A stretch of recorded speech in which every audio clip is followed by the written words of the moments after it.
Sirkal ochomo wito shillings bilion 12 e gope ma Jokenya ochunje bang' ka hola aguch omenda mar hola mano ma Hustler Fund koduoko penje wi duoko gope makamago e nyim komiti mar od bura mochung'ne nono kaka omenda mag sirkal tiyo. Jatatije ma Hustler Fund Henry Tanui olero ni Jokenya noholo bilion 83 to mana bilion 71 kende emoseduoke. Simfros Okinda nigi ler mathoth. Sirkal koro chinyo moko e wi yore minyalo ti godo mar chuno Jokenya mano ka hola mag Hustler Fund duoko omenda makamago.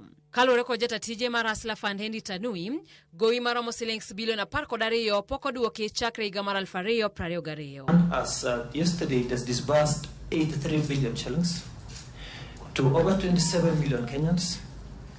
They have repaid 71 billion shillings. The other one is revolving. And we have saved on the savings, we have 5.3 billion, which has been saved. That is gross, but we have allowed them to take 1.1 billion. Currently, we owe their savings of about 4.2 billion shillings. Tanui mane lose nyim komiti mar od bura mochung'ne nono kaka omenda mag sirkal tiyo. Osingone od bura ni omenda go ok bilal ka gibiro tiyo gi opande jogowi e yudo omenda go. Many young people, they borrow Hustler Fund. Then what they do, for those who default, they throw away the SIM card, they buy another one.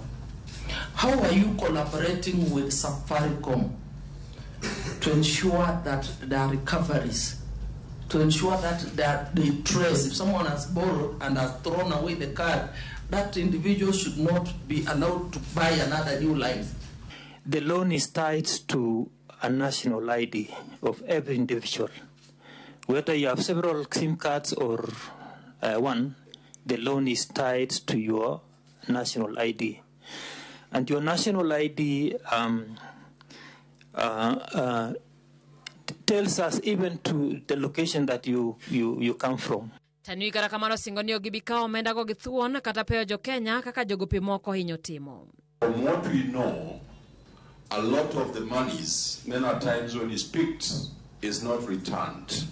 What strategies do you have to ensure this money that has been loaned is already returned? Not behave like Shylocks by taking the assets. We educate these Kenyans, and Kenyans are responsive.